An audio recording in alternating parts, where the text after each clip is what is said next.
From Governor Henry McMaster to President Donald Trump to issues here in Charleston and North Charleston, Muhiyyidin Baha of Charleston Black Lives Matter speaks exclusively to me for the special edition of Quintin's Close-Ups. Muhiyyidin. Yes, sir. It is so good to see you. Always a pleasure, brother. I appreciate this. Yes. Well, as you know, the talk around social media and really on cable television right now is the appointment of Betsy DeVos as Education Secretary for the President Donald Trump administration. Mm-hmm. When you think of that, what sticks out to you? That nobody knows where to go. And because nobody knows where to go and how to get there, things like this happen. Mm-hmm. So everything is at the least common denominator right now. We are at the lowest in terms of who's running the administration of public affairs, but that's our responsibility. We've really not taken the ownership of our children's education the way that we need to. Hopefully, through using some of the structures of privatization and some of the structures of charter, maybe we can utilize that in order to get control of our education and get control of what's happening to our children in the public school system. And so I think we've been the liability insurance for their exploring and reform experimentation for long enough. And so I'm not sad, I'm not happy. You know, I just know that we have something that we have to do in order to ensure quality education of our children. Let me turn to President Donald Trump. Obviously, he's been the 45th President of the United States for, I believe, almost 2 weeks now. Mm-hmm. What still plays in your mind about this? Most definitely that nobody knows what's going on. Again, we're so secure in our ignorance, it's amazing. We're so complacent, and we act like things are better than they are. We act like we're living in a fantasy world in which everybody's equal. And meanwhile, we have people getting moved out of their homes. We have schools getting closed on racial lines. We have people still in slavery, mass incarceration, and working for prisons, and feeding a for-profit custody and patrol operations of the law enforcement. And so, like, we're kind of in la-la land. If we're actually paying attention to what's going on around us, and we'll see that the polarity, or what's showing its face right now, is just what's been behind the curtain. You know, somebody pulled up the curtain and says, ah, there goes the wizard, and the wizard is there playing with the levers, except this time they're not able to do it with political correctness. Usually they're able to do it with political correctness. And so when you're having an empire and an imperialistic kind of regime like we have in this country, it doesn't really matter who's running it. What matters is who controls the economy. The fiscal policy that he's espousing and the nationalism behind it is at odds with the globalization agenda and the monetary policy. And so we're seeing a power struggle between two ruling classes, essentially. And so for us, we're watching it, and it's beautiful. Because the people are learning so much more about the government, people are learning so much more about who has power to do what, when, and that is the basis of politics, who gets what, when, and how. And so we're seeing that question being asked with some authenticity. We're seeing Trump being able to direct his agenda and making it clear what his agenda is. And so it makes it very clear to us what we have to do, and that's organize for community control. And so we can protect ourselves and insulate ourselves from many of the racist or xenophobic policies that he's creating by controlling the institutions in our own community. So that's law enforcement, community oversight, our own education system, developing our own banks and our banking institutions so we can get loans, and we could change the interest rates as we need to suit our ability to grow and prosper as Charleston's growing and prospering. And so what's going on in the presidential seat and what's going on in Charleston are two different realities. You know, Charleston is on an upswing, prosperity is here, real estate values are up, the tech hubs are coming. So we're just trying to get positioned to make sure that the people that have been here benefit and are able to stake a claim in the prosperity that Charleston is enjoying right now. So when you see the disparities in downtown Charleston and then a little bit up the street in Chicora, Cherokee, for instance, to live that close and to have that difference of opportunity and that difference of investment and that difference of innovation happening, that is deplorable, that is criminal, and everyone in the city that's talking about Charleston Strong needs to look in the mirror and look at what's going on around them. We are not demonstrating any ability to nurture our children in an environment that they know how to deal with diversity, that they know how to access the tools they need in order to prepare to be rulers and employers and job creators in this 21st century global marketplace. Our children have an opportunity here in Charleston. The public system of organizing and allotting resources has always put our community last, and because of that, we're going to be losing out of the opportunities, and other people that are coming from other places are going to be able to step in and seize the opportunities that we should be seizing, again, in real estate and the development of the tech sector, within biomedical. There's going to be a lot of motion there. With the port expanding, you know, we got to set up our own distribution lines.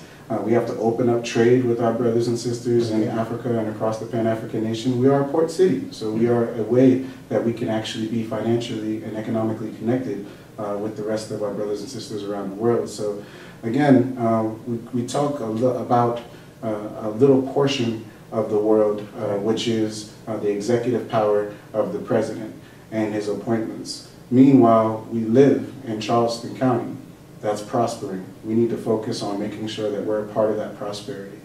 Let me turn to gentrification. Obviously, you saw the list, I believe Charleston on the top 10 list of gentrified cities. When you saw that, what did you tell yourself? When you have a psychological illness that makes you feel comfortable taking other people's stuff, or it makes you feel comfortable justifying exploiting other people's kindness or other people's vulnerabilities, when that kind of spirit is operating in the holy city, it really challenges our conviction of being a holy city. And so that kind of exploitation, land grabbing, and doing it with a smile is borderline criminal and at least very greedy, and it doesn't show any sense of solidarity, and again, the community that's been here staking their claim and being able to enjoy the prosperity that Charleston is going through. And so this again is an expression of an illness, of a lack of empathy and a lack of understanding. And then also an expression of our inability to organize at the level that we need to, organize our financial resources. No shade, but we have one bank in town, and the bank that we have that is a black-owned bank doesn't take business accounts. And so it kind of shows where our priorities are. If we're just building our own savings, we're building our own credit, and we're investing our business operations into other banks, that aren't lending out money to folks to step ahead of the development curve and be able to change their home into something that they could lease and make a lot of money off of, to buy up a block and make it a community land trust, to develop a small business complex within our own community. So when we're shopping there at the corner stores, there are people we know that we're buying it from, and those people are also of a mind to invest in a bank that is then going to support the people within that neighborhood. And so Charleston is full of opportunity. We have everything we need. We need to organize it better. We need to share with each other, and we need to support each other, because the time is getting short, and last minute isn't going to work this time. And so I'm just encouraging our family here in Charleston to really start to look out for one another, to start to collaborate a lot more, to start sharing resources a lot more, and to learn how to have a business institution that can really support us. So I know a lot of people in Charleston are doing great work to get us into that space. We need to support them. You know, we need to support what's going on with the Minority Development Business Office that's coming in North Charleston. We need to support what's going on with our media outlets. We need to support what's going on with our young rappers and freestyles and preachers and youth ministers. We have so much talent, so much passion here. It's amazing that we haven't been able to create the platforms needed to bring the community together. And so that's going to be all of us working together We're going to be doing a unity concert March 4th at the Purple Buffalo. Okay. And in that, we would love for anybody that would like to participate.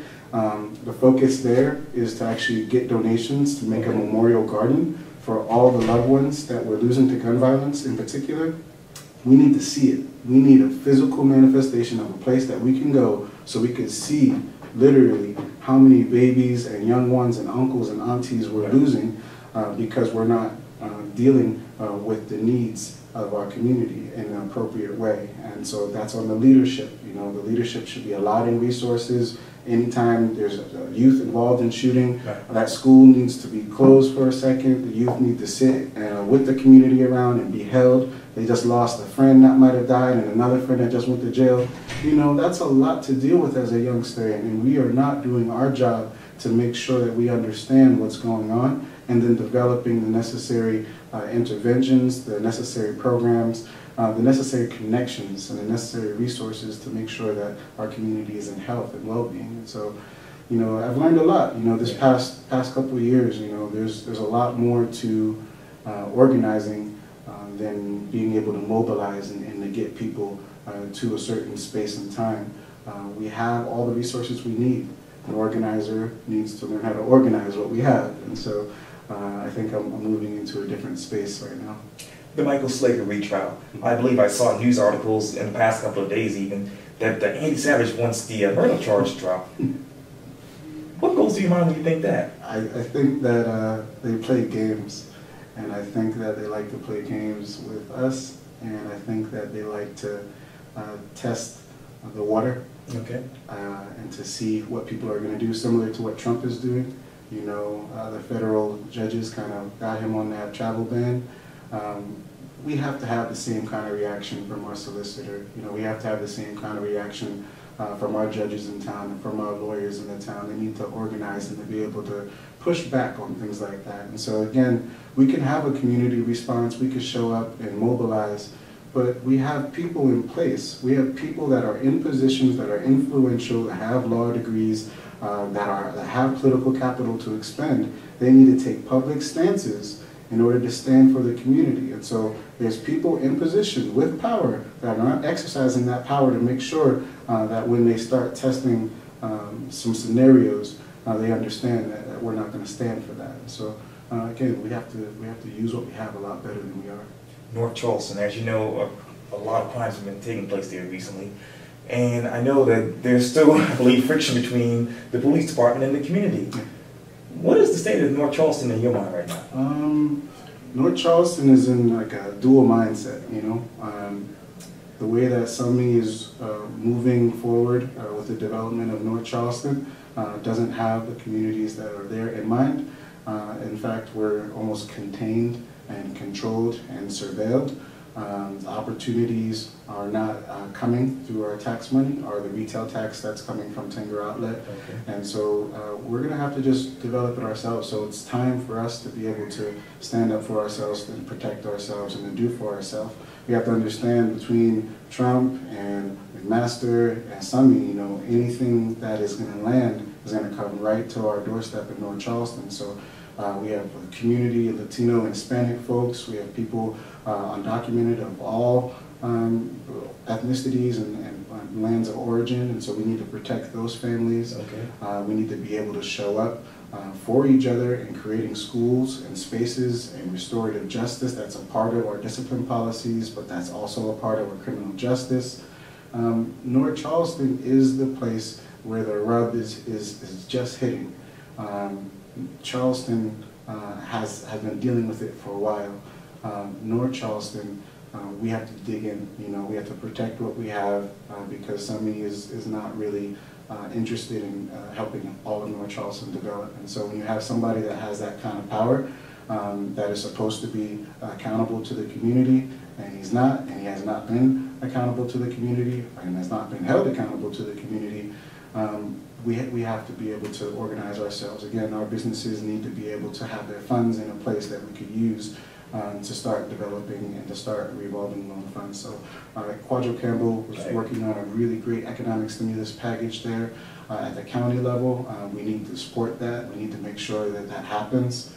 We have people at Lamsey, Low Country Alliance for Model Communities, doing an excellent job. Okay. In the southern part of North Charleston, really helping Dorchester Wayland, helping Ackerby, helping Liberty Hill, Union Heights, just helping folks be able to organize themselves and to understand what's coming and what's at stake. You know, our legacy is at stake, and so we're doing a Hear Our Voices tour, for instance, you know, just really collecting stories in those different neighborhoods so we can understand who we are and what we are, and that we're not moving.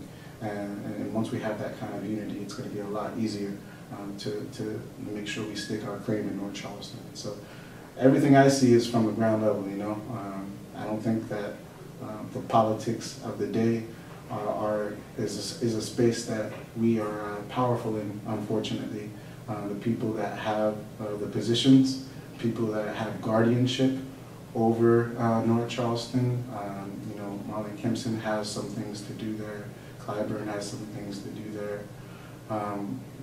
We need those brothers to really step up and understand that the southern end of North Charleston is under attack with the Palmetto Rail line coming through. The Port Access Road is going to really split Union Heights in half, and we need folks on that. You know, Mike Brown, the councilman there, really has to step into a role of protecting what's there in the community and protecting the people that already have a stake in there. And so, brother, we've been here for a long time, you know, and so if we're not able to step up and secure what's ours, you know, that's on our back, you know. We gotta be men and women about this. We have to be sanctified people about this. We have to establish the unity and make our ancestors, make our fathers and mothers proud that when the time came, we were able to arise and do what we have to do to maintain the legacy in the city. Describe to me quickly, to follow in one word, 526, the expansion plan. Full of projects that nobody knows about, that will pop up as soon as the construction is moving. And so, you know, people playing games, man. Governor Henry McMaster. Yeah, so we get, I think of John C. Calhoun when I think of him. He has the Confederate ideology.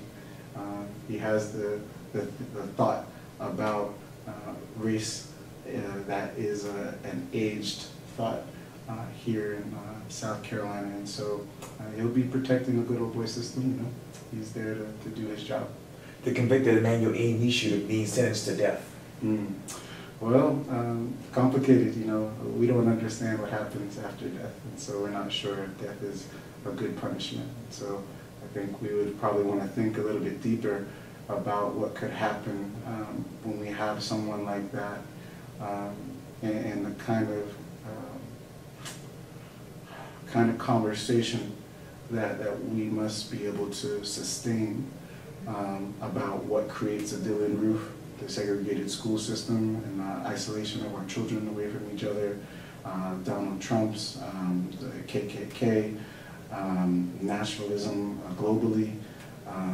Those are some serious things that are having an impact on our lives right now, that continuing a conversation with Dylan Roof, I think, would really help us get a grapple on where this is coming from. And so we have to think a little bit more deeply about what punishment and restoration actually looks like, because we have a community that still needs to be restored from the loss of 9 servants, from the loss of a champion and State Senator Clementa Pinckney. Right. So all of that needs to be restored, you know, and so taking somebody off of this planet to a place that we don't know where they're going, that doesn't restore any of what we lost. And so we have to think differently about justice. Muhiyyidin, Baha, thank you so much for your time. I really appreciate this. Pleasure. Thank you.